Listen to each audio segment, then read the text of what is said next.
Hi, I'm Wenxin, and I'm the program leader for Pharmaceutical Engineering program in SIT. Thanks for coming to this talk.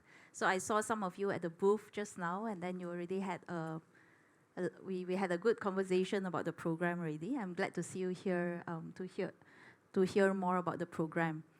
So today I'm just going to go through these three things in this presentation for the next maybe the next 30 minutes. I'm going to first start off with, how is it going to be like having a career in pharmaceutical engineering? And of course, if you want a career in pharmaceutical engineering, what is the curriculum, or how do we then prepare you for a career in pharmaceutical engineering? And finally, I end off with the challenges. Well, it's not that easy. So I will be upfront. There will be challenges, and we will discuss what are the challenges before you get into the program, before you graduate as a pharmaceutical engineer. Right. So I'll start off with a career in pharmaceutical engineering first. So what you need to know really is that pharmaceutical engineers, they work behind the scene. The doctors are the ones that prescribe. The pharmacists are the ones that dispense. And the pharmaceutical engineers are the ones that work behind the scene. So if you have been to our booth at the main exhibition hall just now, you would have seen the 3D printed plant, right? So that is a mock-up plan of where pharmaceutical engineers work. So pharmaceutical engineers do not work in a pharmacy. They do not work in the hospitals. They work in pharmaceutical plants, pharmaceutical companies, where you deal with machines, you deal with reactors, you deal with pipes, valves, pumps, right? So that is very different from what a pharmacy would do, or what a pharmacist would do. So that's why I titled this talk, The Heroes Behind the Scenes, because we are not patient-facing, right? The pharmaceutical engineers work behind the scenes to make the pharmaceutical drugs that that helps with diseases, that alleviates a lot of the pain, the suffering that people have. Right. So, what is pharmaceutical manufacturing exactly? So this is the whole picture of how the pharmaceutical industry would have. So you would have people trying to market the drugs to different clinics, to hospitals. And then there is, of course, a supply chain that supports all this movement of the drugs. And then you have the warehousing, the QA, QC. But where pharmaceutical engineers mainly work is in the production, okay? Is in the manufacturing of the drug. And of course, you need to make sure that whatever comes into the production area is safe. That's the QC part. And then you have the QA, QC part after the production as well, to make sure that whatever comes out from the process or from the manufacturing facility is, again, safe for consumption, right?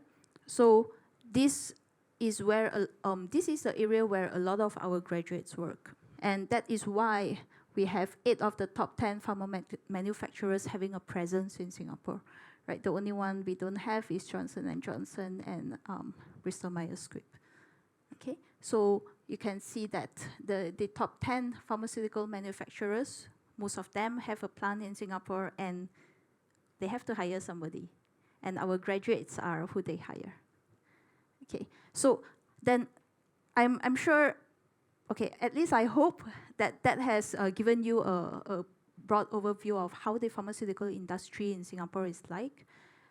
The demands for our graduates is quite healthy, and the industry is a growing one. So how then do we train our graduates, or how do we train our students and make sure that they are going to be suitable for this industry, they are going to be ready for this industry when they graduate? So the pharmaceutical engineering program is actually in the food, chemical, and biotechnology cluster in SIT. So in SIT, we have 5 different clusters. And pharmaceutical engineering program is in the FCB cluster, the food, chemical, and biotechnology cluster. And what we do is really we try to integrate life science and chemistry with engineering principles, and we have a lot of hands-on practicals and industrial exposure, so that we make sure our students are trained across the full spectrum of drug manufacturing competencies. So from drug design all the way to compliance and QA. And of course, in between, our students learn about the process development and optimization as well as the process regulation. One of the questions I got at the booth just now was also, is this more bio, is this more biologics, or is this more small molecule drugs? The answer is both. Okay, we used to have specialization, but then we realized that students are equally interested in both biologics and in small molecule drugs. So now students have the opportunity to learn both tracks, both small molecule drugs and biologics as well, right? Of course, there are some specializations. No, not specializations. There are some electives that we will talk about later. But if you're unsure, the biologics are those that are proteins or carbohydrate based. They are the ones that are produced in living cells. And for example, there are insulins, vaccines, hormones, antibodies. Right? The small molecule drugs are the ones that you actually produce by chemical synthesis. And these are some of the examples of the small molecule drugs. Because we are training for the industry, we want to know what the industry wants. We make sure our graduates match the profile that the industry wants. And therefore, when we develop the curriculum, it is in partner with these companies and as well as the Biopharmaceutical Manufacturers Advisory Committee, the BMAC. Right, so we have inputs from Lonza, from Roche, from Novartis when we design our curriculum to make sure that we are teaching our students the things that they want to see in their graduates. Okay, so this is how the program structure looks like. So we are a 3-year and 4 months degree program. Okay, you graduate in 3 years and 4 months, but we call this a 4-year degree program. So if you know the other universities in Singapore, they work on 2 semesters, right? They work on a 2-semester system. 1 year you have 2 semesters, so 4 years you actually have 8 semesters. So instead of having a semester system, in SIT we have a trimester system. So in 1 year you have 3 trimesters. Okay? In 1 year you have 3 trimesters. And if you look at this, we have 3, 6, 9, 10 trimesters. So there are 10 study trimesters in SIT compared to 8 study semesters when you are doing a 4-year course in other universities. So does it mean that so where does the extra 2 trimester go? So we have a really long internship of 1 year. Okay, that is where the extra 2 trimester goes. Okay, we make sure that our students are exposed to the real industry, and we do that using the long internship program, the IWSP. And this IWSP stands for Integrated Work Study Program, where even within the internship itself, there is a capstone project that is embedded. So instead of doing a final year project that is given by the professors, we rather have the students do a final year project or a capstone project, as we call it, that is more related to industry, right? You should be solving problems in the industry, problems that the company face, rather than problems that the professors give you, right? We want our graduates to be industry ready, to know what are the problems, how the problems are being solved in the industry, rather than it being very academic in nature. Hence, the parking of the capstone project within the internship, within the IWSP itself. So if you look at the first year, this will answer a lot of the questions I got just now. How different are we from chemical engineering, right? So the answer is, for the first year, not that much different. So if you are from a chemical engineering background, you would see that these are very familiar: mass and energy balance, biomolecular science, you have programming, you have engineering principles 1, which is really, you have fluid dynamics, thermodynamics, and reaction engineering as the engineering principles, right? So these are very chemical engineering based modules. But if you look at the second year modules, this is where we differentiate from the chemical engineering program, where we have things that are very specific to the pharmaceutical industry, things like operational excellence, current good manufacturing practice. We also have bioprocess engineering. So these are very distinctly pharmaceutical industry-related modules that our program has. Then, of course, there are also some modules here, the process validation, the quality by design, and the plant design and operations. So this would be very geared towards the pharmaceutical industry itself.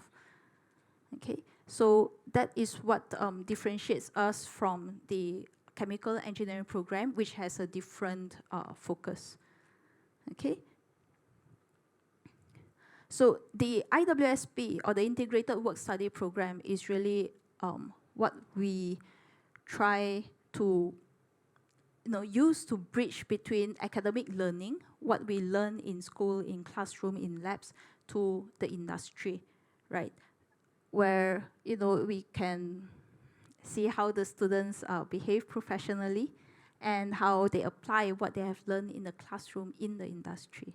And during the 1-year-long integrated work study program, it doesn't mean that you are just out in the company and you don't see your professors at all, right, for that 1 whole year and then you graduate. It doesn't work like that. So during the integrated work study program, for 1 whole year, you will be coming back to campus for 9 days.